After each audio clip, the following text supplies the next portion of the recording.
Cindy? Yes. I just want to make a short comment. Jenny, is that you in the audience? Oh, back there, I'm sorry. With the mask on, I've never met you before. I'd like to recognize the new board member-elect, Jenny Medlin. She's back in the corner. She's in attendance this evening. Hi, Jenny.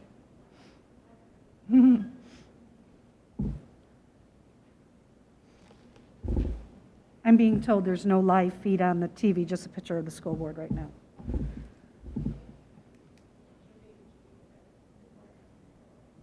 If there's no live stream, if you get off the Google Meet code, we just turn on all the microphones and they can hear it just like I can.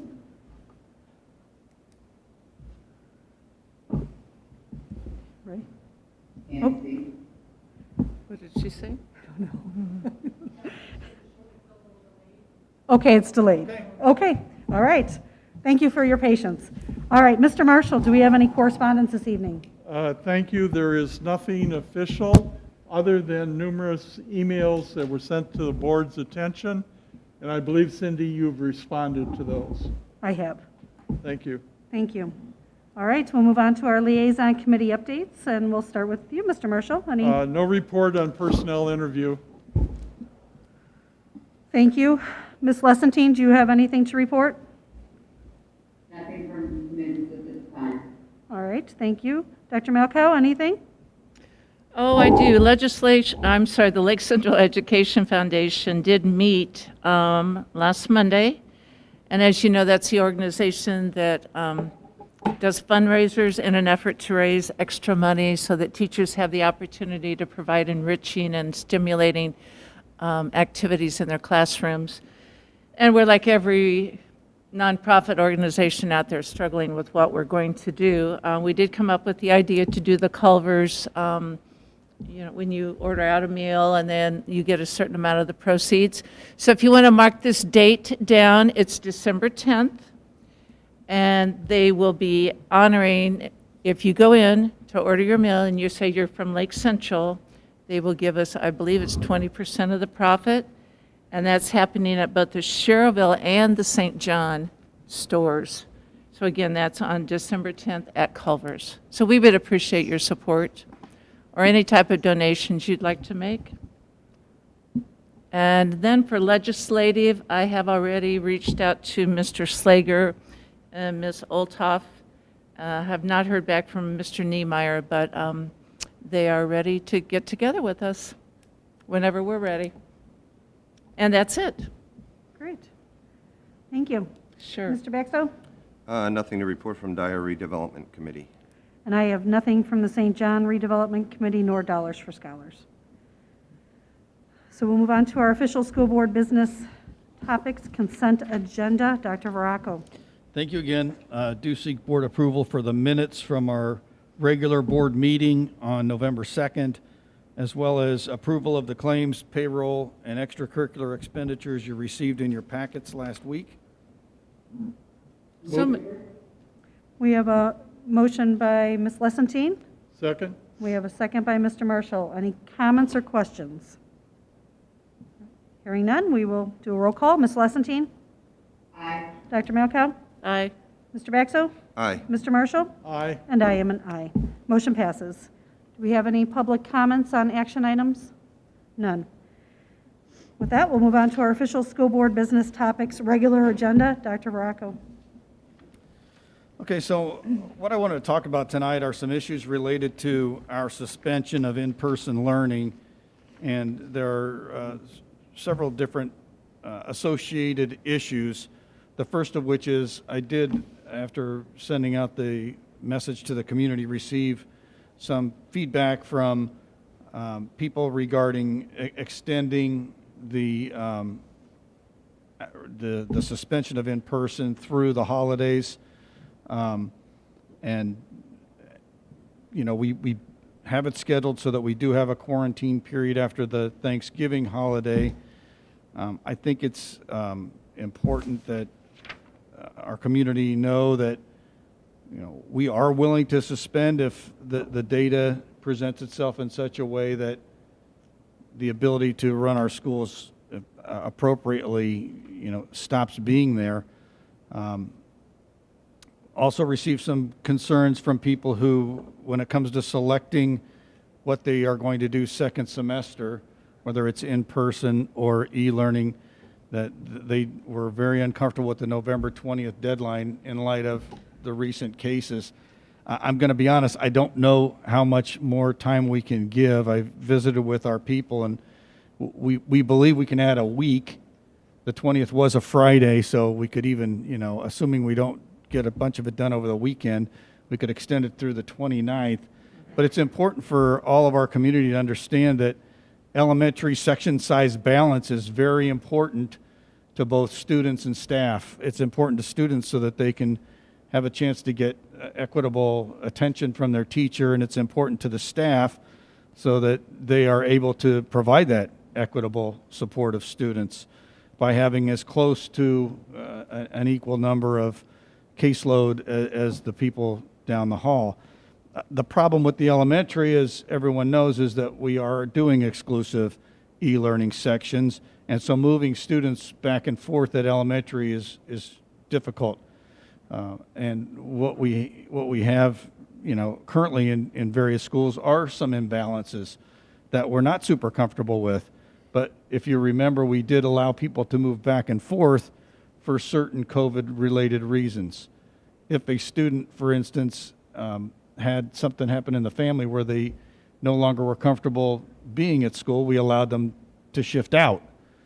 On the other hand, if people got called back to work, instead of being allowed to work from home, some of those folks needed to push their child then back into in-person. And so we were making those COVID exceptions, and it has created some issues. The real important thing for everybody to remember is, as we go into second semester, it's important to people with younger children that their child have the same teacher if it's at all possible.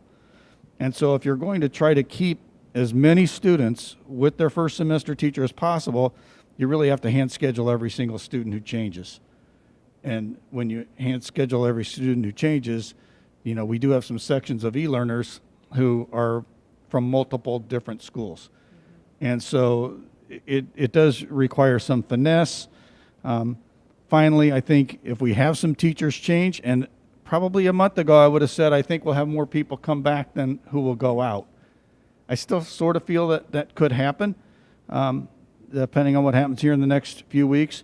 But if a teacher is switched from being solely e-learning to have to come back to in-person, I think they need time to adjust to that too. And so we need to be fair to those staff members. So in response to the people who have requested this from us, and in conjunction with our office, we believe we can push the deadline back to the 29th, but that's as far as we can go. Now, I know that there are some people who would like to be able to make that decision, a few days before the start of second semester, but for all the reasons I just listed, I don't think it's reasonable. And the other piece was some folks want to be able to change their mind after third quarter, that if they decide, okay, I got a vaccine now, or it looks like it's clearing up, we'd like to come back, or it's not getting better, we'd like to go out. The problem still exists that at elementary, we're doing separate sections to make things as equitable as possible, and for that equity, the trade-off is some inflexibility. And so we are asking our people to stick with their choice that they make for second semester, for the whole semester. And then we're hoping that the following school year, the bulk of this is behind us. So I wanted to touch on that topic. And then I want to go back to the piece I was talking about with extending this current break. I mean, we made the decision based on the data of how many people are out with a positive test, or how many people have been quarantined due to being in close contact, either with a fellow coworker here at school, or a student, or something from their personal life when they've shared that with us. And we do believe that the 2 weeks will allow us to reset and get those quarantined folks back. It will still be tricky for us to continue to monitor people who become close contacts during the break. We likely won't have to worry about it for the first part, but for the second half of that break, we will have to pay attention to it, because if it's a 14-day quarantine and it happens after Thanksgiving, it could bleed into the first couple days of coming back to school. So the work won't stop for our principals and for our office to continue to keep that spreadsheet to know who needs to be out. And so we have shared with our families through the messaging that, you know, we do intend to come back on the 7th unless the hospitalization rate gets to a point where either the county or our hospital officials say, hey, there's no more room at the inn, please don't contribute to this problem. And I have told our board that, you know, we would honor the County Department of Health making that recommendation to us if it would come. Okay, I'm not of the mindset right now that that would happen, but I want to put it out there just so people know that it's something we've thought about.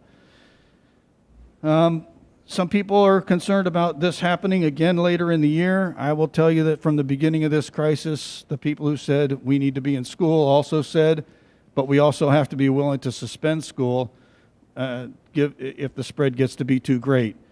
That was messaging we heard as far back as May and June, that we need to be in school, but we need to be willing to take these short-term breaks to allow the spread to die down, or in our case, to allow people to get off quarantine to return. I would share with the public here, too, that at our last superintendent's conference call with the county, we asked about the length of the quarantine. It seems like most people who are getting symptoms or getting sick, it's happening within a week of their close contact with an infected person.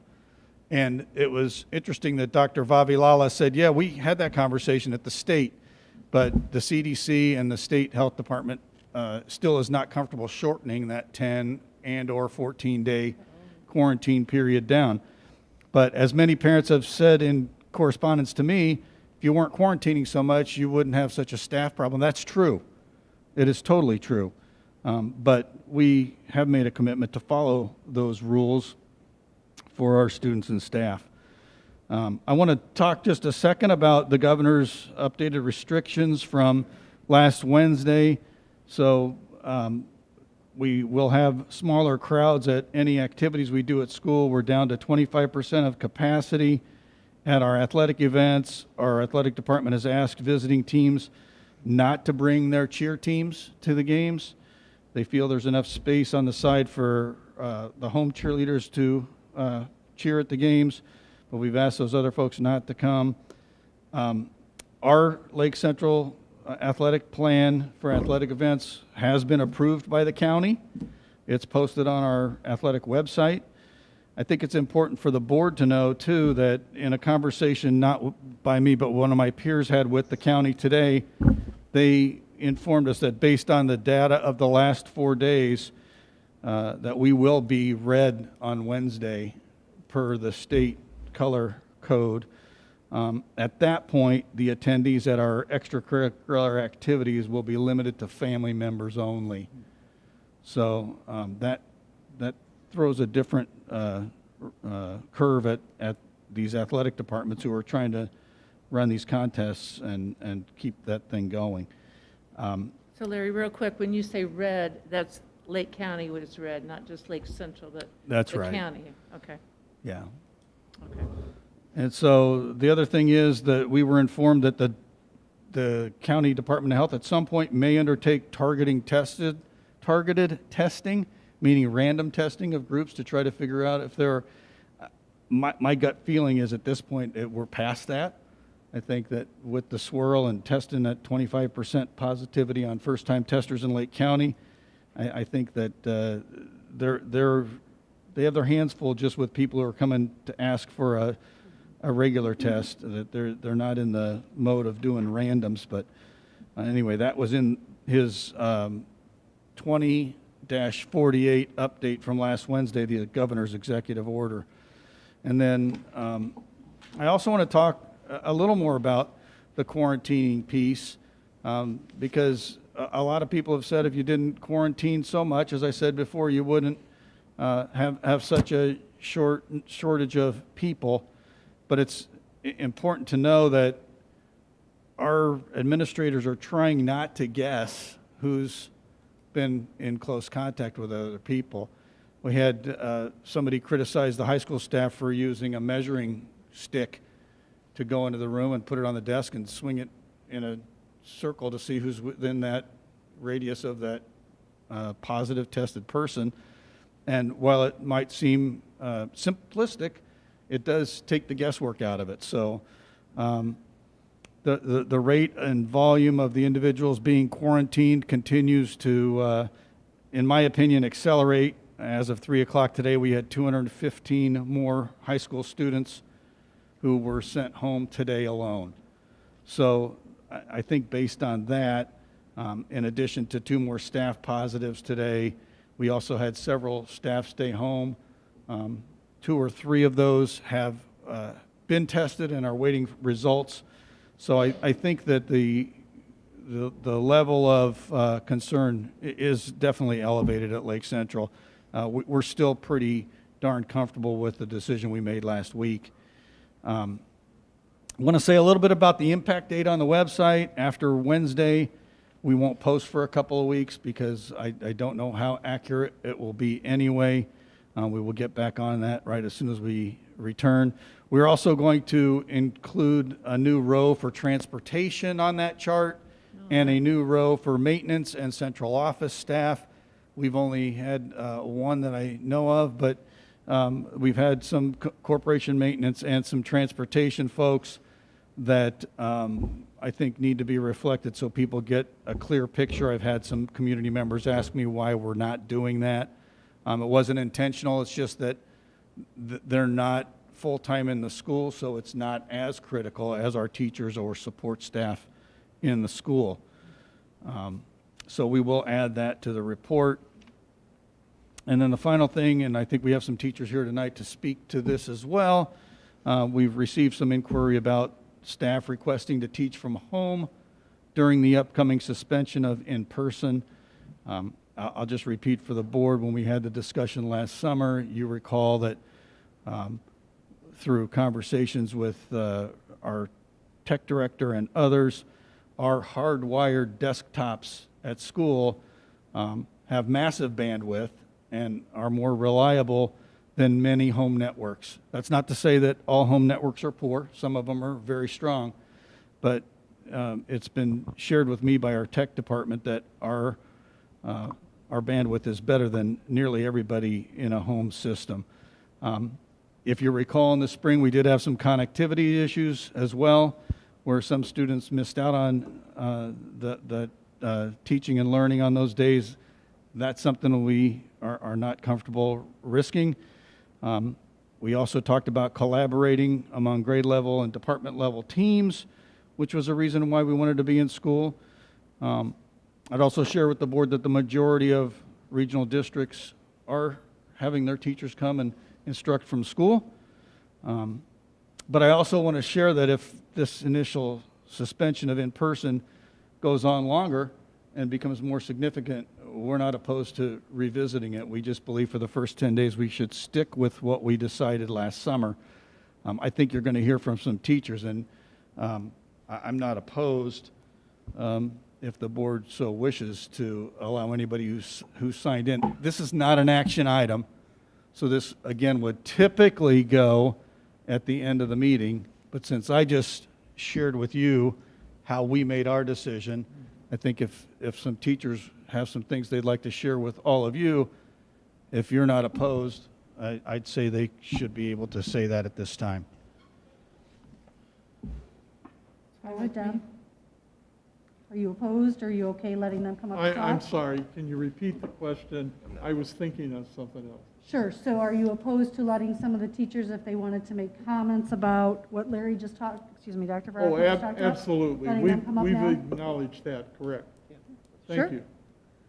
Do we have any teachers that signed up to want to? Please approach the microphone. You want to talk about timeline real quick? I just want to remind, please, that we'll give you 3 minutes. Refrain from personal attacks or derogatory statements about any school employee, community member, student, or anyone else in attendance or not. We also ask that you please refrain your comments from being repetitive in what previous speakers have already said. Thank you. Hi. Allison Castle. I'm a language arts teacher and department chair at Clark Middle School. I will do my best to keep it under 3 minutes. I'm also speaking for a lot of teachers that have come to me since Thursday. It seems like a lot has happened since that fateful day in March. Although we have adapted to the many unfortunate things this pandemic has brought our way, not much with our current day-to-day actions looks like it once did prior to March 13th. Many people are still working from home, and companies, organizations, and government officials are encouraging that to continue, especially now with the recent uptick in positive cases in our area. Many employers that transitioned their employees back to in-person work late this summer have now moved back to teleworking whenever that is possible. I am here tonight to address that in relation to teachers in our district. Given the circumstances, along with what we have been able to achieve with more on our plates than ever before, why can't we teach from home during this temporary change in learning platforms? Why can't we be given a choice with not only what works for us as professionals, but what works best for our family? When parents were giving a choice over the summer for e-learning instruction or in-person classes, that was a choice they made, keeping in mind what was not only best for their child, but for their family. I have always supported that choice being given. I did not debate how well those at home would actually do and who would be there to oversee their learning. I trusted the decision made by their parents, and I did my part to still be just as effective of an educator through the screen as I am in person. Although it has been quite challenging at times, I have done my part, along with so many other teachers in our corporation, to provide the quality of education our students, both at home and in school, rightfully deserve. With all of this in mind, I want to address the current issue of transitioning back to an all e-learning platform, thus requiring teachers to be in the building for teaching. While I understand your concerns about giving us the choice to teach from home, I am here to give a firsthand perspective and hopefully alleviate those concerns, since I just finished teaching from home while my 3 kids were e-learning with the temporary closure of their school. Although it was not ideal, I made it work, because that is what good teachers do. Let's be honest, nothing that is happening or has happened in 2020 is ideal. The important thing is that we all work together to come up with the best possible solutions to support everyone involved: students, parents, teachers, and our community. That is where choice comes in. As a corporation, we honored that freedom of choice with having the options of 2 types of learning platforms. Teachers were not necessarily a part of that discussion. It was a choice given to parents in our community, one I have always agreed with. What I am asking now is that we be given that same choice. Can we continue to provide the same quality of education to all of our students while working from home? Yes, we can. Would we rather come into the building and work from the comforts of our own classroom? How about giving us the choice to make the right decision without thinking of all the things that could possibly go wrong? How about trusting us as the highly educated and highly effective teachers that we are? Don't get me wrong, I understand there are concerns. With any choice, isn't that the case?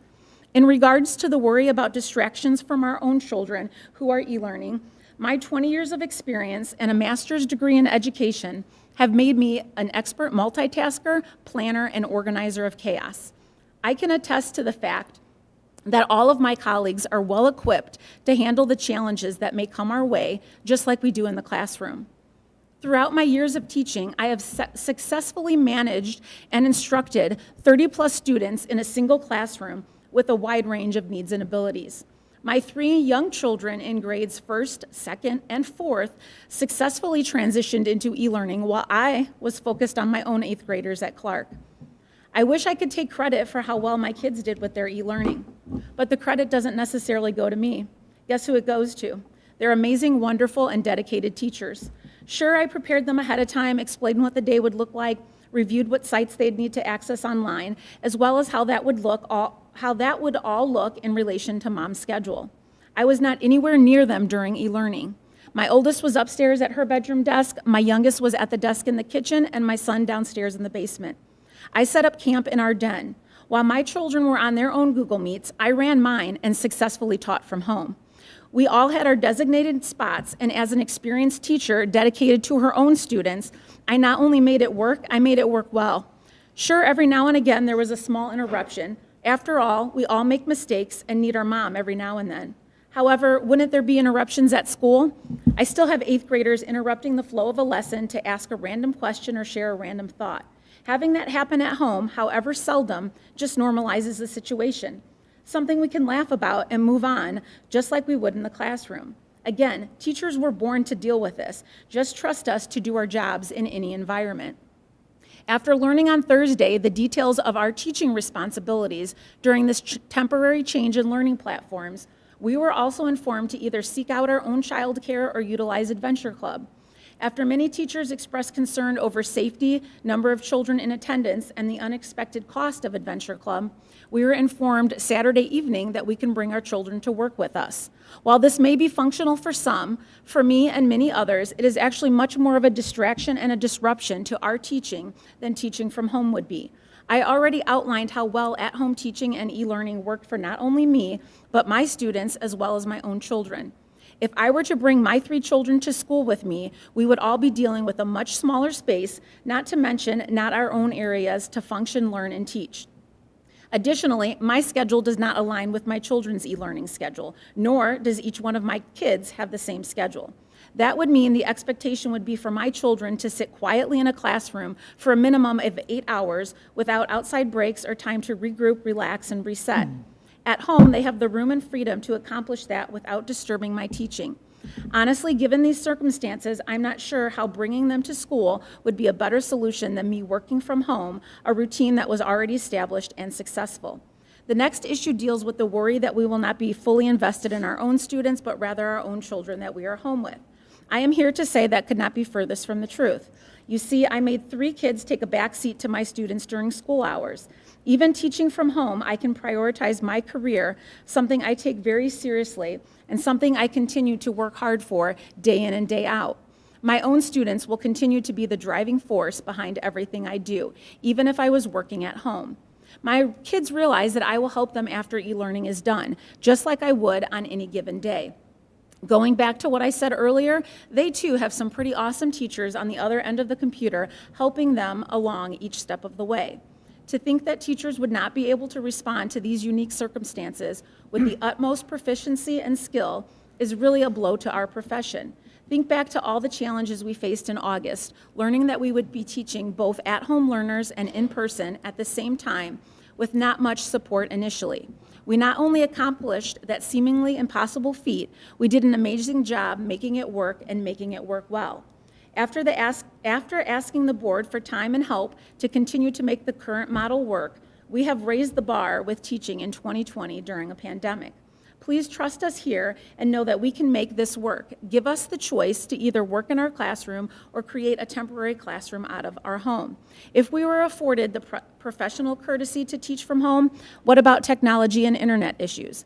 Believe it or not, technology and internet issues actually happen quite often within our corporation too. I would not choose to teach from home if I could not successfully pull it off, as I'm sure other teachers would agree. We take our role as educators quite seriously. I took a sick day the first day I was teaching from home for this very issue. Our internet went out the night before. Not only did we get it fixed, but we also upgraded our service given the circumstances. Additionally, knowing that I was going to be unavailable live on Google Meet for my students, I recorded my lessons at my mom's house the night before. Additionally, I used my phone to stay in contact with my students at school during the short duration without internet. This problem was solved on my end rather quickly and professionally since I value my position and role as an educator. If a teacher is not in a situation with reliable internet and/or technology, then I have faith they would make the right decision and teach from their classroom. The final worry I want to address would be missing out on the collaboration that we would have with our peers in the building. Unfortunately, that is happening a lot less this year given what we are dealing with. Even with the extra 90 minutes on Wednesdays, I have yet to find the time to collaborate extensively with my colleagues. Many of us are using the time to plan our own lessons, grade, and attend the optional technology training available to us. Even while I taught from home, I was in close contact with my colleagues. As department chair, I sent out many updates via email and communicated with other colleagues across the corporation through many different platforms. That open communication and reaching out to colleagues will continue whether we are in the building or not. That is the nature of a good teacher. We are never done learning, and we will continue to seek out whatever avenues are needed to make us more productive and effective with our craft. I'm sorry, I'm going to have to ask you to finish up. You're going on 10 minutes. Okay, as educators, we definitely do not take that lightly. Now that I address the concerns I heard directly from central office and from the board back in July, I just say you let parents talk for a long time at that meeting in August. I'm talking for several teachers who can't be here I tonight. respect that. I Okay. do respect that. I would like to bring We do up have a board few- policies also, so. I realize that. It honestly saddens me that even at this point where our expert opinions are rarely taken into account, I am not only a highly effective teacher, but I have worked hard to meet the needs of all of my students in this corporation, time and time again, only to feel that I am not trusted as an expert in my field and in my profession. This is where the frustration, anger, and sadness comes from, as I know you have heard from multiple teachers across our district. The reason I'm speaking out tonight is because I, too, had several colleagues reach out to me. While we all appreciate the willingness to adjust, we also feel like the bigger picture was missed. I heard time and time again, at least it's something. As a profession, we are so used to getting very little that we tend to accept whatever concessions we get and continue to do what we do best, teach. After many sleepless nights, I am at a place in my career where I feel like I need to take a stance for what is right. Where I realize this is a pandemic and nothing about this is normal, trust us to continue to make the right decisions and be one of the few things that can provide structure and stability in a world that seems to be falling apart. Thank you.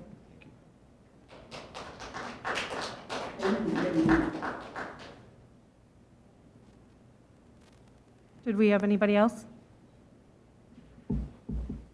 It's a repeat. Is it a repeat? Same thing? Hello. Hi. Mine will be short and sweet, hopefully. It's hard to follow up with everything that she had to say. I'm sorry, can you tell us who you are? Oh, sorry. Lauren Bridgman. I teach Thank you. at 5th grade at Clark Middle School. So I come here tonight not only as a teacher, but also as a community member and a parent with children in the district. I've heard Lake Central's statement of "we're in this together" be used almost daily. And as a parent and a community member, I would have to say that I feel like that is mostly true. But as a teacher in the district, there have been many days and weeks where I didn't feel that to be the case. Although I understand this is new territory for everyone, after a few weeks of teachers being in the trenches, I was hoping that we'd be able to provide feedback on what was working and what was not and make the necessary changes. One of the first things teachers realized is we needed more time. Many of us were spending hours after school and on the weekends trying to digitize our plans and still make sure students were getting high quality lessons. Teachers began to grow frustrated since we all knew we needed more time, but it didn't seem like anyone was trying to help us find a solution to this problem, even though many of us were bringing solutions to the table. Teachers' voices began to get louder, and thankfully we were able to get the early release days on Wednesdays approved. Which brings me to why I'm here tonight, where once again I feel like teachers are having to raise their voices in order for change to happen. The support we hoped for during a pandemic seems to be dismissed time and time again. As an educated professional, it is disappointing that we are not trusted to work from home like other professionals, Monday through Thursday, but we are trusted to work from home on Fridays. I completely understand the reasoning for wanting teachers to work from school since we have technology that we can use in our classrooms, and honestly, I, along with many teachers, will choose to spend most of the time teaching in the classroom if we were given that option. But it would be a huge weight lifted off of many of our shoulders if we were given the option to work from home when needed. I trust that every teacher would make the best decision not only for themselves, but also their students when it comes to knowing what kind of technology they have access to at home. If we are truly in this together, why not help make teachers' lives a little less stressful in any way possible? Why not listen to us when we are pleading with you to change things that would make teaching during a pandemic a little more manageable? And why not treat us like the professionals that we are? Why does it take teachers speaking out publicly at board meetings to help us with the things that we need? We don't need to wait 7 to 10 days during this first round of e-learning to know that it will cause hardships for some of our teachers if we are not given the option to work from home. Why not make the change now and show us that we really are in this together? Thank you. Thank you. Thank you very much. All right, did we have any questions or comments from the board? Ms. Lessentine? I think you have somebody else. Oh, I'm sorry, wait. I'm sorry, there's one more. I'm so sorry. This is teachers. Teachers only, yeah. We'll get public comments at the end.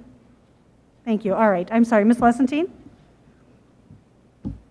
I thought that both of the teachers spoke very positive and to the point. If my high school would not allow me to teach from home or at work, well, there's no way I can make it further. We have to give these teachers choices. If we're working on Wi-Fi, we get a hotspot for the home. If we're worried about the technology, then give them a Chromebook. Give them, I was allowed to connect it from my classroom home to you. I think that we brought a valid point, and I would like that to be changed for our teachers. Thank you. Mr. Marshall, do you have any questions? No, but I'm running a few thoughts by my mind, and I've never been a party to the discussion. Basically, looking at these requests, it's almost that, here it is, one size fits all. That doesn't happen. There are different approaches, there are different individual family units with the teachers and people out there. I'd like to see a discussion, and this may not fit everybody's mind, but why can't we approach this from individuals doing one way and individuals another way? Can it be done both ways at the same time simultaneously? Please help me out. Sarah, Dr. Baracco, Terry, anybody join in that conversation? Or does it just have to be one particular approach? Well, I don't disagree that some staff members can be effective from home. I'm not saying that, and my concerns are not that teachers are going to be distracted with their own children. That was not my concern. I just feel that overall, I think the instruction can be better if it's originated from the school. And while Mrs. Castle has not collaborated as much as she would have liked, I think some people are, and I think that's a huge benefit to us as an organization. But, you know, Howard, we've been making a lot of exceptions for things that are going on, and I'll give our teachers a huge thank you for doing everything they can to teach from home, whether they're quarantined or a close contact or feeling a little bit under the weather, thinking it might be COVID. I mean, that's all true. But in terms of what we think is the best way forward, we felt it was best if people came in. You know, it's just where we are right now. May I ask a question? Sure. Aren't teachers teaching from home now? When they're quarantined? And that's going fine? I just said yes, that they are, and we appreciate that. They're effective from home. But I just think that it can be a little bit better if they're present. That's all I'm saying. Okay, we can agree with it. Bring up our-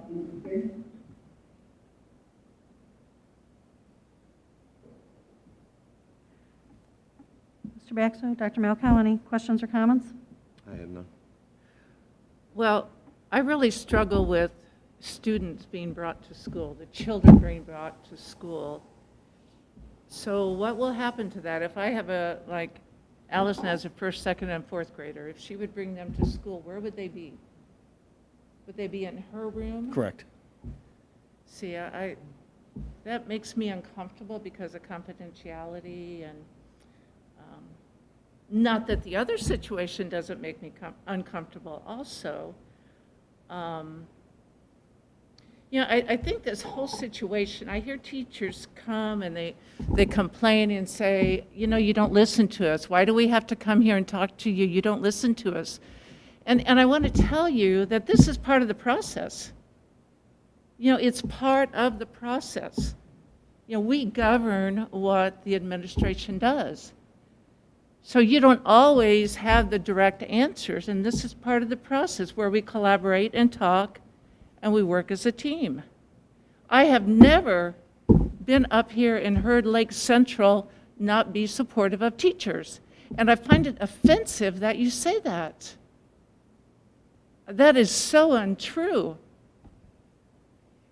It just blows me away. You know, Dr. Bracco, I guess my summary would be, you know, you do about what's best. And you're right. Like Howard says, each situation is going to be a little bit different. And I just give you my support to do what's best. If you think it's best that certain teachers are home, fine. I still struggle with bringing children in the teachers' classrooms. But you've hit a sore spot with me when you start to say that we don't listen. That has really offended me. And so I'm going to be quiet now for a while. Well, you know, I touched on it earlier that in the spring we had, you know, some technology issues. And I agree with Allison. I do think we have glitches at school too sometimes. But we have the resources to fix it really quickly. And some people at home, especially, you know, if it goes out early in the day and 5 or 6 classes miss instruction or one group of elementary students miss a whole day of instruction, I think it's a bigger problem for us. And that might seem like it's tedious to some people, but to me it's important. If we're going to, because we have some people who don't even think we should be doing the suspension right now. So we need to try to keep it as tight as we can while we're out. And I'm not saying I'm totally right. I'm just trying to share the background for how we got to where we are. Thank you. And so, will you be making that decision? Or how, do we need to do No, anything? no, Okay. no. It was not an action item. No. You say it's not an action item? It was not an action item, no. At this point? Correct. Okay. So But we, just It to was a clarify, Dr. discussion. Bracco, discussion. your recommendation to us, absent an action item, is what? I'm just suggesting that unless there's an extreme situation, that our teachers should be instructing from their classroom. Okay. So we've already shown that we're willing to make exceptions, but it has to be something that is not just a preference, in my opinion. Right. And that has the added caveat that they can bring their own children into the classroom. A concern that School-age children, yes. school-age children. Yes. Right, okay. Okay, with that being said, it's helped me formulate my opinion. I may not like it, but we have to make a decision. So what are you asking tonight? I'm not asking anything. I'm just presenting what our plan is. It's just so you could hear it. Just discussion. And we heard from our teachers because they have a right to be heard as well. Absolutely. Okay. And I just look at it as, I don't like that the motel. I do not think that they should be bringing their own children into our school. And I don't think we should be making them pay for daycare or trying to find daycare at this point. If teachers have kids at home and our state is going to be read by Wednesday, then I feel they should be allowed to be able to teach from home.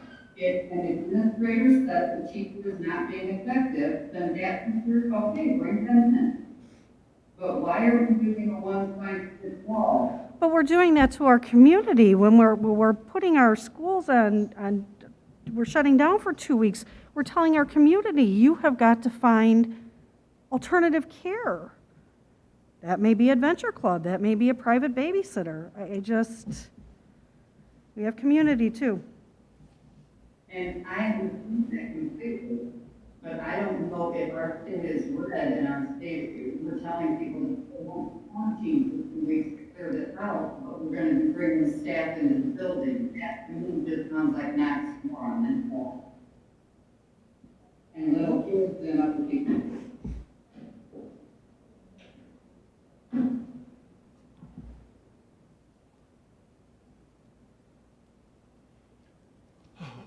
You know, before we move on, Laura, do you have anything that you wanted to say that is related to this, or was it something else? You want to step up to the podium, please, or the microphone, No, you need to come up. so everybody can hear. Is it not related to this? If it's Let's not save related- it till the end of the meeting if Yeah. it's other things. That's where I'm trying to go. Sure. Okay.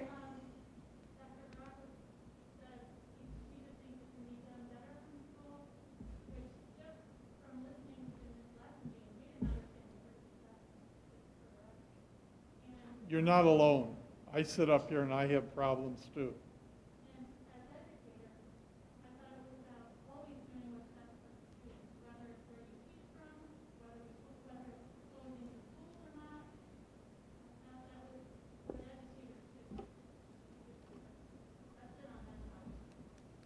Okay.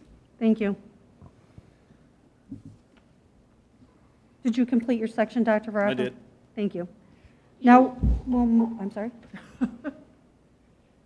Dr. Bracco, in the original summary that you gave us, you said the full-time subs and support staffs are going to be sent to the elementary buildings to help out after Tuesday? Correct. Okay, and that's still the plan? And then some of our programs will not be suspended, like the Hammond Area Career Center, Correct. Our in-house vocational programs graphics. and our applied machine shop. skills. So will And those students. children that are leaving those, the Career Center and the in-house programs to go home to get on for e-learning, there will be no penalty if they're late, or No. is there communication No, with those kids? they will potentially miss 15 minutes of class to get home, yeah. Okay, so Thank you. then The Career Center students may be able to get home because they'll just go home instead of coming back here. Sure. But the students from AM Auto, for instance, to get them back home to get on their computer for their other classes, they may miss the first few minutes of their third period class. And obviously, that's all been worked out with, It's being worked out. being yeah. worked out, okay. So then the. As well as transportation for those students to come in who need it. Most of them drive because they're mostly upperclassmen, but Sure. some may need a ride. And then the specialized special needs classes will Right. continue as well as the preschool? Correct. Okay, all right. I think that's good to keep that support going, especially for our special needs students. Larry, Dr. Bracco, I should say, do you see a direct correlation between athletics and the number of COVID cases we've had? We've only had one, well, no, we had a 3-person outbreak with the volleyball team, and then we had a 5-person outbreak with the dance team. The dance kids were friends, though, so we don't even know if it happened at practice or through friendship. The rest of it, for the most part, has been a case or two here or there. I mean, okay. it's hard to determine how it's spreading, to be honest with you. I understand. If it were rampant, though, like we're the only Duneland team who didn't miss any football games. All the other teams missed games because of outbreaks. Okay. I was just curious, I had a lot of people ask me about that, and I was curious myself, so sounds like it's null. Well, no, I don't think it's null. I mean, it stands to reason that it could be spreading when kids are in closer contact. We just don't have Right. definitive data to say, yeah, we got proof. Right, got it. Okay, thank you. So before we move on, would you, or maybe Ms. Castaneda or Ms. Schoen, be willing to share a day of what e-learning might look like? A class? So if for the people who have not e-learned, would they be online the whole hour, hour and a half, 90 minutes? Are you talking about the secondary? or- That's right, Sarah, for an you're in-person student going to e-learning. So for an in-person student moving to e-learning, they're going to follow along with their secondary schedule. So the blue white days at the high school. Sarah, I cannot hear you. Is the mic on? The video feed.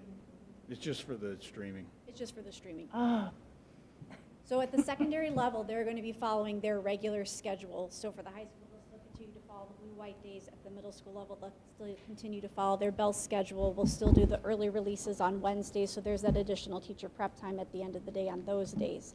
The interaction and the live streaming of the class and the instruction will mostly be at the beginning part of the class period. I know that working with some teachers, or even Dr. Rocco and I actually covered a couple of classes, that the teachers usually structured it with more of the instruction in the beginning, and then there were some pauses for students to work independently, come back together. I don't think that, our goal is to have them necessarily live for the entire school day. I think that teachers will give students breaks to work on things independently during the course of those periods, but it is going to feel very much like a regular school day. It isn't anything like the spring where it was maybe just a couple of hours and whatnot and things like that. So will the students be required to be visible on their camera the whole class period? So what we've asked is that they, of course, sign in with their Lake Central email, so that's a little safety precaution that we have, so that way we can make sure we're admitting the right people. Our students either are visible or they can use their avatar. We've asked that their avatar try to be a picture of them so the teacher can recognize who the student is. I'm not sure if all of our in-person students will have had that set up, but that's something that we'll encourage them to do. Okay, and then if they had a question, the teacher would be available if they had a question about the lesson and now they're on that pause? Yes, in the document that we had with the teacher guidelines, it said that the 3 components had to be instruction, interaction, which should include time for them to take questions, and then some sort of check for understanding, so that way they knew how to move the instruction forward the next day or as they were pacing themselves through the content. And then, of course, at the secondary level, there'll still be academic assistance time during advisory in the morning, Monday through Thursday, most weeks. Really? And then at the high school on PTE days, there's still academic assistance time built into the day then. Oh, good. Wow, huh. That'll be interesting. How will they, Well, it would just be having a Google Meet open for any student who wanted to join and ask Okay. questions regarding the assignment, so. so they would just join in? So I know that you posted this online, I believe, for the teachers, the updated document. Correct. And there's an updated document for the parents online also? There's guidance for them with the essentials, their Gmail login, which is the way they get into Canvas and Clever. Then it explains when they get in Canvas to go to assignments, because we've tried to push everybody to a common area of Canvas to help stop the confusion that we saw a little bit last spring. There's also instructions on there for how they join the Google Meet. And then we had some contact information on the document as well for who they reach out to if they're having trouble with a Chromebook. It's the tech department. If they're having trouble with Canvas, we listed the tech trainers for each building. And so all that information is there. We also mentioned attendance, that it is our expectation, if families can, to follow along with their normal daily schedule. But we also understand some families simply cannot find childcare, or maybe their childcare is someone who doesn't have the reliable internet access that we're talking about. And so in that case, the teachers are posting recordings at night, and those families who need to go back and watch it in the evening because they weren't able to hop on during the day can go ahead and do that. And there's an attendance button for them to click. Okay, and all that is on the website? It is. Then there's an e-learning webpage too that you can go look at. It's the first banner on the LC website. Okay, I'm comfortable with that, thank you. You're welcome. Thank you. Thank you, Dr. Rocco. Now we'll move on to our Director of Human Resources and Personnel, Mrs. Mucha. Thank you very much. We're recommending that the following be approved. Do we have a motion? You Move to do or approve. don't? We have a motion by Mr. Marshall. Do we have a second? Second? By Dr. Malkow. Do we have any questions or comments? All right, we'll do a roll call. Ms. Lessentine? Dr. Malkow? Aye. Mr. Baxo? Aye. Mr. Marshall? Aye. And I am an aye also. Motion passes. Thank you. Thank you very much. And we'll move on to our Director of Secondary Education, Ms. Castaneda.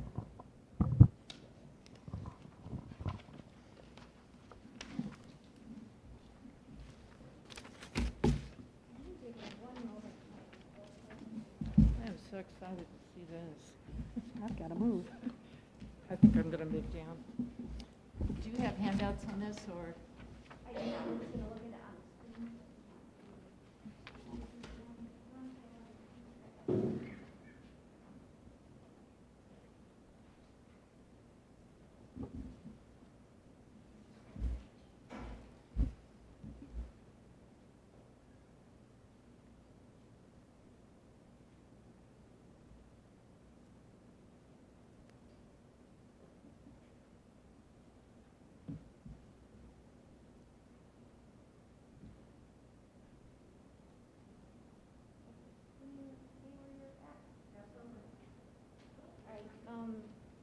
And Mrs. Lessentine, there, I'll put a link in the chat for you if you can't see it on the screen. Thank you.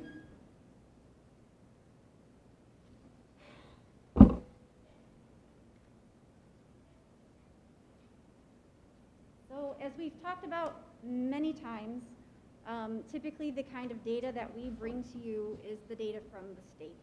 We bring to you our iLearn scores in grades 3 through 8. We bring to you our iStep scores at the high school. And we also bring to you the school letter grades for the district and for the different schools.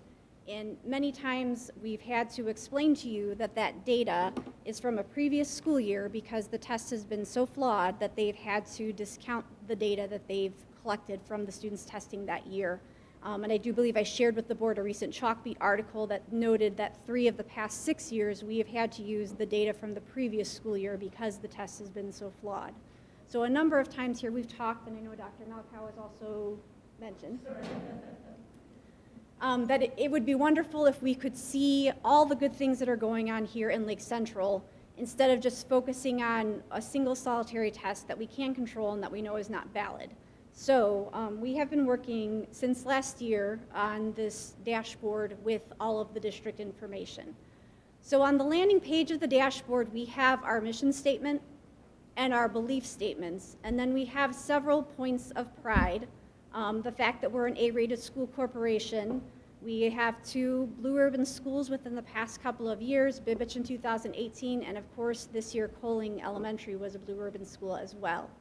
We had several 4-star schools in the 17-18 school year. We've been a recognized ASCA model program for our counseling program, as well as a gold star at the high school. And the high school also has been recognized for its achievements in advanced placement for 3 years in a row. And then last year, with everything going on, the state hasn't released that data yet, but I would suspect that that would be updated once all of our lives get a little bit less complicated. So on the dashboard, that's the information that's on the first page. On the second page, what we've done is we've tried to put together points of pride for the district that are not just looking at the state test data. And I'm not going to go through all of these with you. I know that it's already getting late this evening. But we tried to look at all the different ways that show what a high-quality education Lake Central provides. So in the student success section, we have things such as our graduation rate, our PSAT results, the wonderful numbers that we have participating in AP and scoring a 3 or higher on those exams.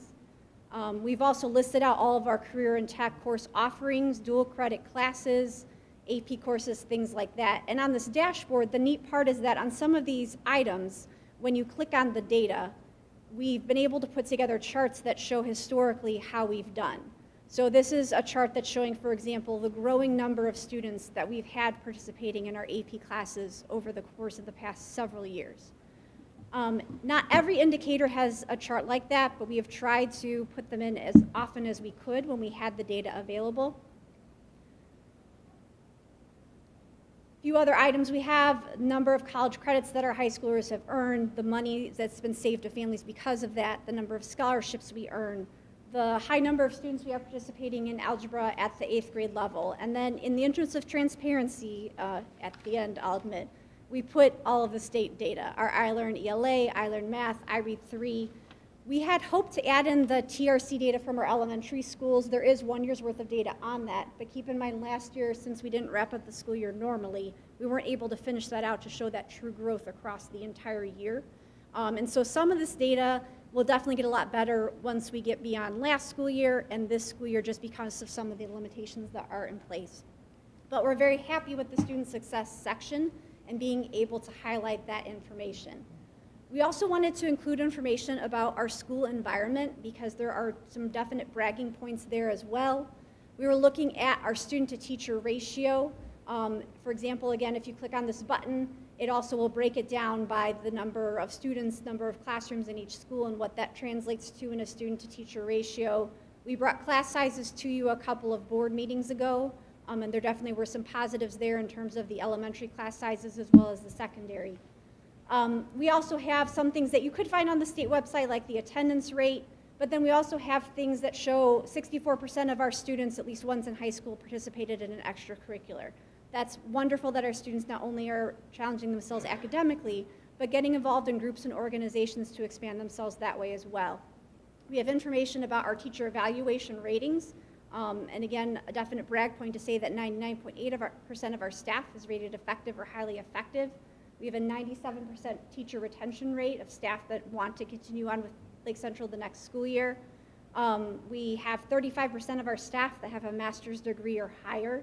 We have increased the number of school counseling resources across the district, focused a little bit on some of our school safety resources, as well as the instructional aids and support that we have within our classroom to show how much we have to support our students in terms of safety, in terms of their social emotional well-being, and also in terms of supports for academics and special needs within the classroom. With Mr. James and all of his financial data that we go through each year, we were able to extract some key points, such as the fact that we've had a stellar bond rating since basically 2012. Our tax rate, I know you've seen this lovely chart before, we were able to put on there showing that Lake Central is one of the lowest in Northwest Indiana area. We also have on here in the financial section listed our teacher salaries, the number of student devices, the fact that 70% of our parents are accessing the gradebook on a pretty regular basis. And then finally, our last section was district characteristics. So this is just to do mostly with the population of the district, but I think that sometimes people in our community don't realize that, you know, we have 30 different languages that are spoken in this district. We have 3 schools that are Title I schools. We have a preschool program that has nearly 150 students. And then we also included other information about our percentage with students with disabilities and their historical charts underneath these, our number of high ability students that have been identified by grade level as well. So those were some of the brag points that we wanted to share with our community or someone who is considering our Lake Central community as points of pride, to give them a clearer picture of what our school really is all about than just one state test or one letter grade that may or may not be from the previous year, depending on how the state test results came out. Any questions on the data? So when you double click on languages, there's a list of 30 different languages? Yep. Now when you go back to extracurricular. That one I don't have broken down yet. We're still working on that. But you could also include co-curricular. Correct. And so we're trying how best to list that out. I don't think we have historical data to say how it's gone up over the course of years, but I definitely could list out all the extracurriculars that are available at Lake Central High School. If we wanted, we could list out all the ones that are available at middle and elementary to show how much we have for our students to get involved in. I think it's a good beginning. And as we come up with ideas. It definitely gives us a way to showcase it. How will you use this document? I mean, first of all, I'm very excited to see it because I've been asking for this for maybe 6 years. So this is like so exciting. I just love it. In terms of, oh, sorry. How are we going to use that? Well, I think that being able to track data on here in one central location is something that we've been lacking. And so this gives us that place to go to see, is there an area that we're seeing a decrease in, and then to analyze why is that happening and what could we do more to support that, what resources could we allocate to support that. I think it's also important that, you know, when we go back to the taxpayers in 8 years, we show them what their investment in the school has produced. In terms of the strategies, I did kind of try to piggy that back on the referendum and some of the things that, you know, Dr. Veracco and the others who worked on that committee shared as goals of that funding. So expanding student support services in math and language arts. We've been trying to maintain low class sizes at the elementary level. When Teresa brought you the most recent data for elementary, she showed you that there was a decrease in almost all the grade levels and one that stayed status quo. And so it's showing that we're committed to keeping those class sizes low. We've tried to increase the instructional support staff. So we've increased the number of ELL coordinators. We went up from 2 to 3 math coaches. We've tried to keep more reading specialists now in the middle school, so there's that continuum of services K to 8. And so that's something that we have achieved thanks to the money from the referendum. We've added those math lab classes at the middle school in order to provide students with some additional time to help fill those gaps with an actual teacher, whereas before we passed the referendum, they were on a canned program, which isn't as effective as being with one of our wonderful staff. And then that tutoring and academic assistance time, whether it's during advisory or before the school day. For social emotional, I think a big brag point is that we have provided training to almost all staff. The only teachers who haven't done the training are the ones who are new to the district because the training was over the course of the summer and some of them hadn't been hired yet. In terms of SEL activities, we have resiliency teams established at each building. We have the SEL coordinators in place at the elementary and secondary. We are working on and implementing a research-based program at the elementary level. We have a full advisory program at the middle school level now. And then at the high school, we're using the DOE Signs of Happiness course with the students. And so we're working on using that throughout the course of the school year. And then, of course, at a recent board meeting, we were able to save the taxpayers $17 million on the remaining life of the bonds, which is a pretty amazing brag point. So some of them are 100% complete, some are 30%. Did you decide on that percentage? You do set the ratings yourself. However, we did meet as an administrative team and say, you know, honestly, have all staff been trained? No, the new teachers haven't, but all the others have. At the middle school, we have a full-fledged advisory curriculum that is SEL-based, but we're still working on it at the high school, and we have a little bit further to go at the elementary school. So on the goals, you set timelines, and then you move it along as you work forward on those timelines. So then when you go up to the social and emotional learning, the 95% professional development. So we have all of our administrators trained, and they've been trained for several years. They're the group that we started with Dr. Desautel and the SEL. But with the teaching staff and the counselors, we were able to train everybody over the course of this summer. But like I said, we always have that small cadre of new teachers, and we weren't able to get them through. So one of our goals moving forward is to have that over the course of the summer. They're also. And I'm thinking to take that to the next level, okay, we've got the training, now what are we going to do with that training? You know, the teacher release times that we have scheduled in, that would be a perfect time to do some grade level planning without great research to have it look like that classroom. Correct, and I think it's also important, not necessarily, the teachers have enough on their plates right now, but that when we're rolling then out some of the advisory lessons, they understand the reasoning why. They understand the why behind it and why it is so important. Like, it's not just one other thing. It is important that kids understand how their brain functions, how they emotionally react to things, how they develop coping skills. So is she going to be back this year then after Lori? Not this year with everything going on, perhaps this summer when we've got a moment to breathe. Thank you very much. Any other questions about the dashboard? Thank you.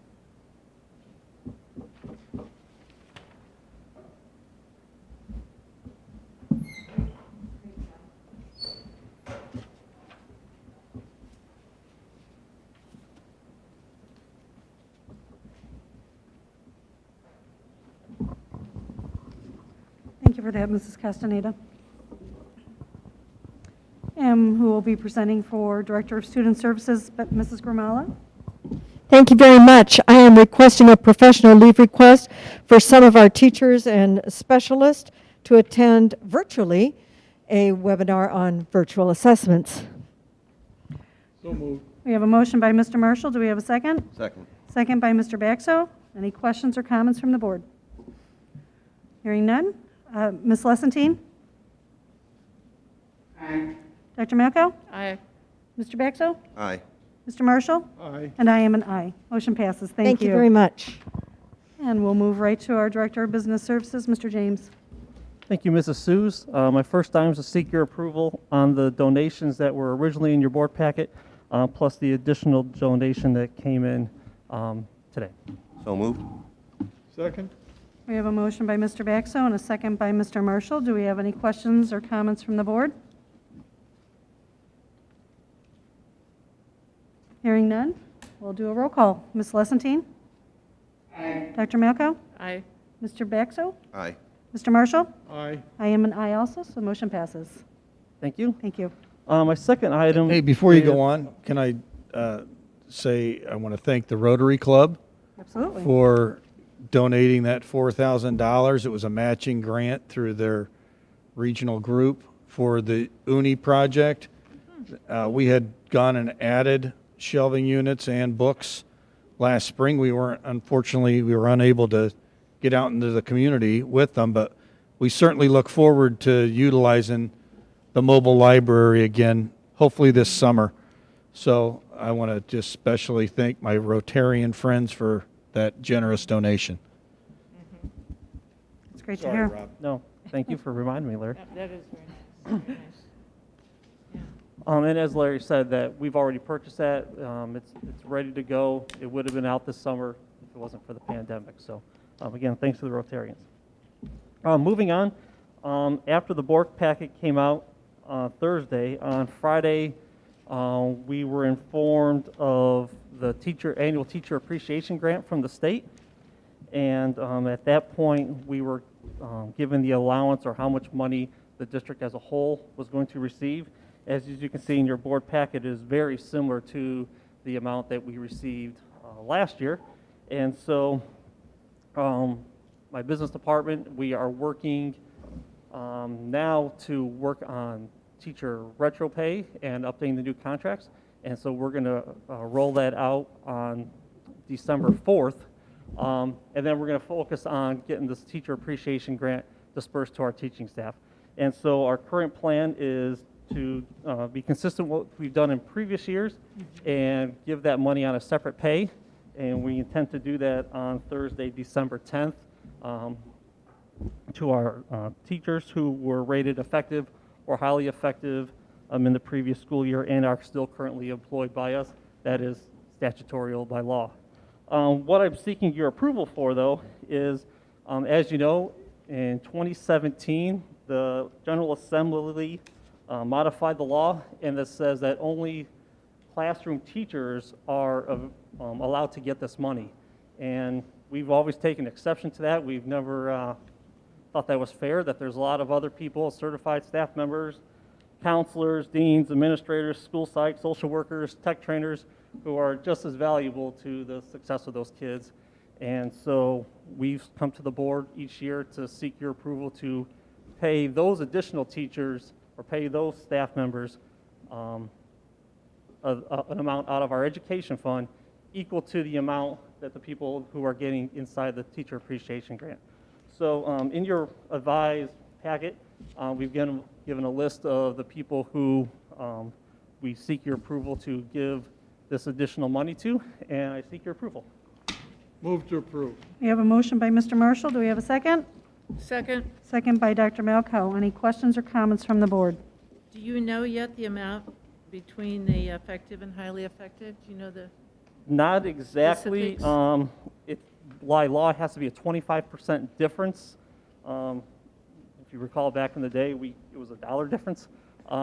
So, because we appreciate everyone just as much.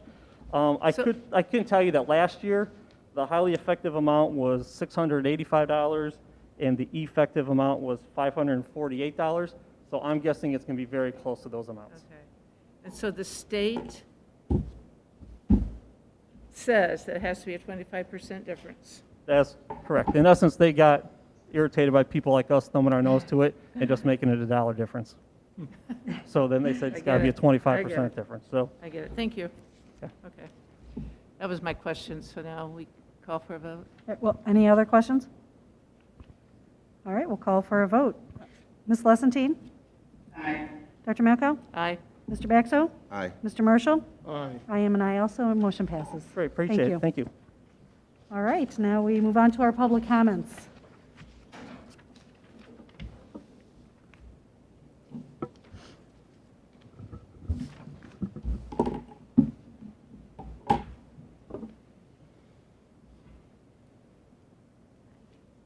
Can I take this up while I speak? Hi, I'm Laura Dubish. I'm a parent, and just wanted to get a parent's perspective on a few things here. Laura, can you give us your address? 8897 Winding Trail, St. John, Indiana. Did you get that? Okay. So apparently we're closing due to too many staff members being quarantined. And according to the LC website, 30 staff members from the high school were quarantined as of last Wednesday. The new data won't be out until this Wednesday. Can you say how many have returned since then? No, not exactly. I think the or how number many is did- higher. I think we're higher than we were then, though. So more have been quarantined? Yes. And none have come off of quarantine? No, there may be a couple. I mean, Have more come back than have been quarantined since Wednesday. Well, as of last Wednesday, there were 30 high school staff quarantined. So how many have come off quarantine since last Wednesday? I don't know the exact numbers, but we'll get that consistently in the high 20s. So some have come off and some have not. All right, so For between, example, if you had a teacher call off today feeling sick, right when we got one back, so it's been about a zero-sum game. okay, We're in the mid-20s to mid-30s. okay. Each day. And of these staff, how many are teachers versus, say, cafeteria workers, janitors? When I'm talking that, I'm saying all of those. When I'm saying those mid-20s, low 30s, those are all teachers, we're talking entire staff. Okay. Well, as, Except for cafeteria staff, paras, custodial, all those. But your cafeteria is not reflected in the, it's not reflected in the data. That's why I said earlier, it's when nice to know as parents. we're what going to exactly- expand it, so we give you more information. Oh, okay, yeah, great, I appreciate that. Because then the next question is, specifically, what calculation was used to close the schools for this 2 weeks specifically? On the verge of not being able to supervise children. So on the verge of, okay, so Right. getting it up. So we had a conversation, Laura, should we wait until we actually don't cover classrooms No, I understand. to prove the point? And everyone's like, what's wrong with you? Yeah, no, No, don't do that. Yeah, I get it, doing it up front. But the tough question here for you, Dr. Rocco, is what, if any, data makes you think that ending in-person learning will give you a healthier population? Are you Well- assuming they're all going to quarantine? I know this, that the quarantine period will run out on the staff members. I think your statement is well taken if we're talking about high school age children. They may not change their behavior at all. But I'm confident that the staff members who have been quarantined or who have already tested positive will do what they need to do to get back to work. Okay. Yeah, the children, well, all the or I'm sure you're aware, the kids who are quarantined, they're quarantined from school, but they're working out, they're socializing, they're having sleepovers. I mean, that's just what's going on. So I don't, That's not what my son's doing.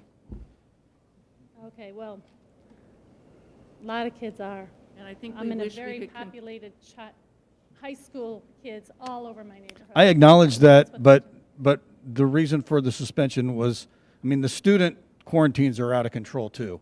But Yeah, that they was are. not the main purpose. The main purpose was staff. And our transportation department is near crisis too. We couldn't afford, and we're hanging by our fingernails because we can't afford any more drivers to go out, because we'll be making a call the night before to tell certain neighborhoods they're not getting picked up tomorrow. And we can't do that. That's just not acceptable. But we would take more people to apply to the transportation department if anybody were willing to Pays drive well, a bus pays in the well, short term. yeah. I'm being serious. No, yeah. And you know, Laura, boy, if we could control what happens in those homes on the weekends, but we can't. Oh, no, yeah, of course not. But I understand you made a commitment to follow the CDC and the state quarantine guidelines. Have you considered revisiting these guidelines and basing it on outcomes? How many have actually died? How many have actually had a serious health problem? Have you considered that? Because One death is too many, Laura. I agree, and we haven't had any Well, we may have. in our LC family. Right. Okay, well, again, I don't feel anyone should die, but I feel those high-risk people should be the ones. My father's 83. He's my best friend. He's high risk in 3 areas. He has not been within 6 feet of anyone since this breakout, and he won't be until he gets his vaccine. So those people do need to be careful. I'm coming from the perspective of a parent doing what's best for the kids. And Governor Holcomb's latest executive order that you talked about, Order 2048, Section 3C, It even allows for a high-risk, vulnerable individual over age 65 to be in contact with a COVID-positive person wearing a mask if necessary. School is necessary. I'm not saying COVID-positive students or teachers should be in the school. I'm talking about the quarantine situation. We agree with you if we have enough staff to man the building. The reason we're out is we're on the verge of not being able to properly supervise and support students. Right. because We're of the- confident after 2 weeks we'll be able to come back, as long as the county doesn't say, hey, the hospitals are all full. Now, we can't afford to have you contribute any more spread to where we are in the county right now. If they don't do that, I expect us to be back on the 7th. All right, so that would be if the county said, we have a lot of hospitals around here. If they said they're all maxed out, not one like community. Well, because there's a lot of- if they tell us we need to stay down through Christmas, for instance, we'll honor that request. We'll honor if the county tells us we should shut down, or if the governor would. Again, I don't think he will. I think he's pushing it back to the county level. He is, and last I checked, the county was pushing it to the district level. So I want to clarify what you mean by that. So if the county Well, if they hospitals keep are being full- like that, then they won't advise us. Right, because our Then it will be district up to is us. 3.9%. And it's in school, it's 100% in-school person recommended until you hit 11%. We're at 3.9. So this whole, I'm just throwing ideas out about reevaluating the quarantine thing is causing the problem. I agree it is. So But, whatever, you know, who wants to take ownership of telling the CDC, your quarantine guidelines don't work for us? Because when I was on that call with the county last week, we said it seems like most people, you know, early on they said that it'd probably be 4 to 5 days, but it could be up to 14. And they said, yeah, we're having that conversation, but no one is ready to switch that yet. I get it, I know, you want to follow those guidelines, especially if someone were to die, but again, I'm trying to come from the perspective of the kids in our individual district, and, all right. All right, that's really all I wanted to say. I wanted a parent's perspective here. So the hospital thing, I still want a little clarification about that. If they told you, say, community was maxed out, we wouldn't shut down. It would- Community should be the last one to max out, based on my conversation with some personnel there. Currently, St. Mary's in Hobart and Porter County are on bypass, meaning they are accepting no more COVID patients. So they are shipping their people either our way or to LaPorte County, where there are available beds. But Dr. Kumar from Community has informed us that he will keep us. I didn't get an update today, but I normally get one on Monday. If not Monday, it comes Tuesday, and we get hospital utilization. And he told me in a phone conversation this past summer that if we get to a crisis point, he'll tell me, hey, it's time to pause it because we don't have enough space here at the hospital. And basically the conversation was, schools are essential and you should stay open as long as you can, but if we get to where we can't afford you to cause us any more cases, we would then ask you to close.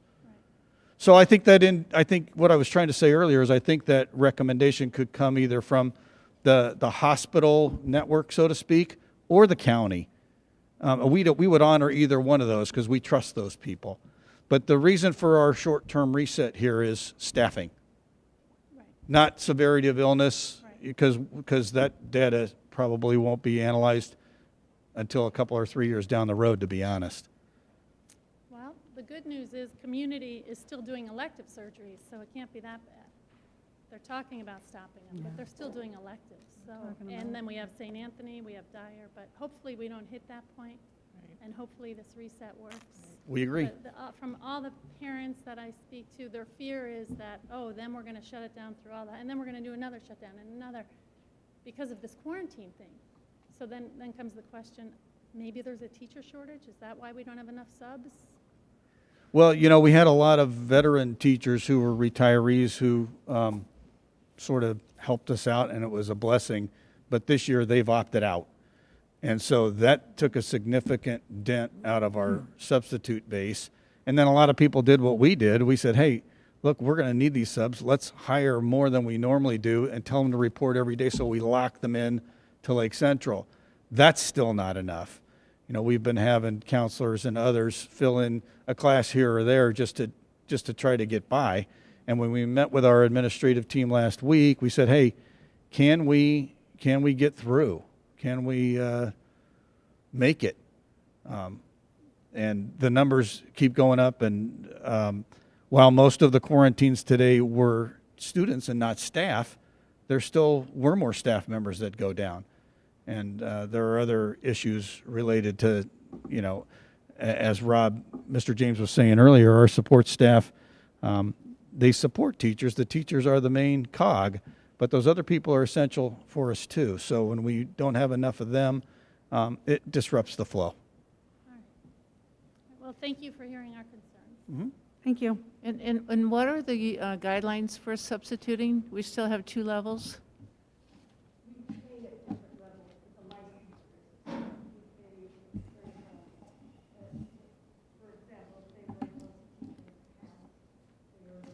Right. But I was just thinking, you know. I think you have 3 levels, don't you? Bachelor's degree, retired LC teacher, or 60 hours? no, we cut that down because we need to try to get more people. I think it's 30. So 30 hours? Has that base been exhausted? Well, that's why we're saying it to you, because there's probably tons of people out there that would qualify. Yeah. 30 hours, yeah. Come in and apply to be a sub, and that helps us. That gives us the personnel to help Yeah. keep things going. So someone actively is trying to recruit them, or? I think Terry does. Yeah. I recruited one last week. That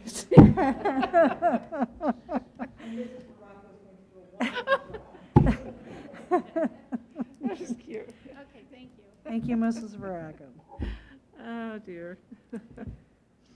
All right, we'll move on to our board comments and consideration of future agenda items. Mrs. Lessentine, do you have anything? I do, but next week, better than the next week. I'm sorry, I didn't understand you. Can you come back to the end? Sure. Mr. Marshall? I have nothing this evening, thank you. Mr. Baxo? Just want to thank the teachers for coming out and speaking their mind this evening, and also an excellent presentation there by Ms. Castaneda. For sure. Thank you. Thank you. Dr. Malco? You know, kind of tagging along with what Laura, is it Dubish, was just talking about, I would love for us to have some dialogue, maybe add this to the next agenda, to hire a public relations coordinator, somebody who would help get some of that information out, a lot of the positive information that doesn't seep out there. Do you know if somebody tested positive for antibodies, they're supposedly clear and they can't contact COVID again? Is that correct? No. No. No, that's not true. It might be. Well, the question came to me from a teacher, and he was saying, can we get another round of antibodies to see if we have more people that are immune? But if you don't think it's really truly immunity, then. I think it's immunity for the time you have those antibodies, but what they're not sure of is how long the antibodies will last. I see, okay. And some people who have had COVID also, for some reason, don't necessarily have antibodies. Oh, I see, okay. And you know, Yes. yes, Prime Minister in Great Britain has got it again. yes, that's right, he was exposed, yes. And I liked when Dr. Rocco mentioned the transition for the teachers. I think that's good, and I think it's good for our kids to have a transition time period too. These are big changes going from e-learning into back and forth. And so some of our policies, you know, we just need to have better transition. And then finally, I heard this over the weekend, and it's from Albert Einstein, and we could look at all this, and so many of us would look at it and say, oh, it's a mess.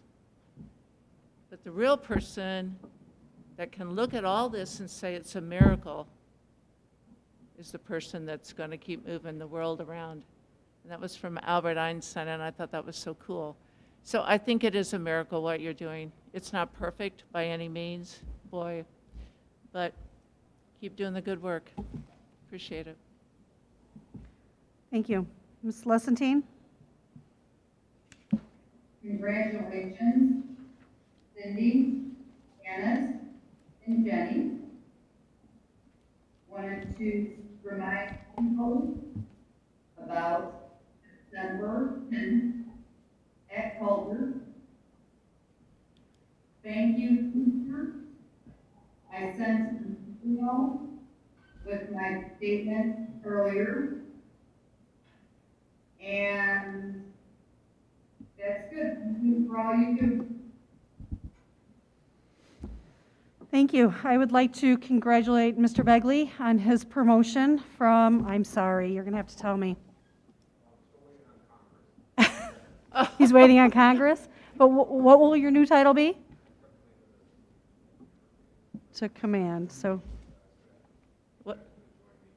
Yes, virtual.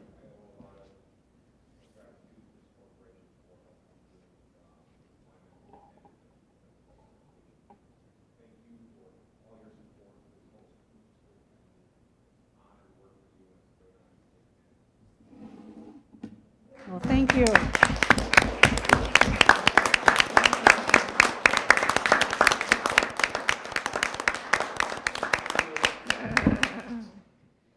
I also want to give another shout out to congratulations to Coling. They had their blue ribbon. Can I have the shirt on? Yes, the blue ribbon. My son had a hand in making that shirt. But so congratulations to them. That was on Friday. I know it wasn't a typical celebration, but the celebration it was. And I just want to say thank you to the students, the teachers, custodians, bus drivers, paras, our community, Dr. Veracco, the central office, administrators, secretaries, anybody else who I'm missing for getting us through these 12 weeks of school. And let's get through these 2 weeks so we can get back and get back to in-person learning. So, Cindy, yes. point of information, it just jogged my memory again. I've had a number of people ask me, previously the Band Boosters were sponsoring a craft fair, and I was told it's ongoing. Has that been revised? It was ongoing until I got an email late this afternoon that with the governor's latest order that we're going to go to 50 people. They think they're going to pull the plug, and so maybe we can have something in the spring. Okay. They did cancel it. So. Thank you. So with that, do we have a motion for adjournment? So moved. We're going to only meet once in December Oh, I'm before you sorry. adjourn. That's I'm sorry. December Dr. 14th Rocco. is our one meeting in December. Thank you. Thank you. Thank you. We have a motion for adjournment. Do we have a second? Second. Second. All in favor? Aye. Aye.